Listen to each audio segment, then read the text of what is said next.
বন্ধুরা, আপনাদের সাথে বেশ কিছুদিন আগের একটি ভিডিও নিয়ে চলে আসলাম। এই ভিডিওটি অনেক দিন ধরেই আমার মোবাইলের গ্যালারিতে ছিল। আসলে এই যে একটি দৃশ্য দেখছেন, আমাদের খুবই চিরচেনা দৃশ্য। যখনই ঈদ বা পূজা বা অন্য কোনো বড় ফেস্টিভ্যাল থাকে, তখন সরকারি ছুটি হয়। সবাই দল বেঁধে ট্রেনের ভিতরে, ছাদে পরিপূর্ণভাবে চলে যায় বাড়ির দিকে। তো এই ভিডিওটি দেখানোর উদ্দেশ্য হচ্ছে, একই সময় দুইটি ট্রেন ক্রসিং করছিল, একটি ঢাকা ছাড়ছিল আর একটি ঢাকাতে ঢুকছিল। তো দুইটির বিপরীত চিত্র আপনাদেরকে তুলে ধরার জন্যই আসলে এই ভিডিওটি করা। একটু খেয়াল করে দেখুন, এই ট্রেনটিতে ফাঁকা, হাতে গোনা প্রতিটি বগিতে ৮-১০ জন মানুষ হয়তো আছে।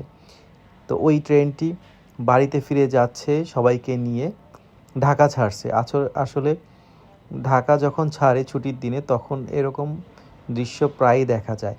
আবার এই ট্রেনটি যখন ঢাকা ঢুকছিল, তখন তেমন কোনো মানুষ নেই বললেই চলে, ফাঁকাভাবে চলে এসেছে।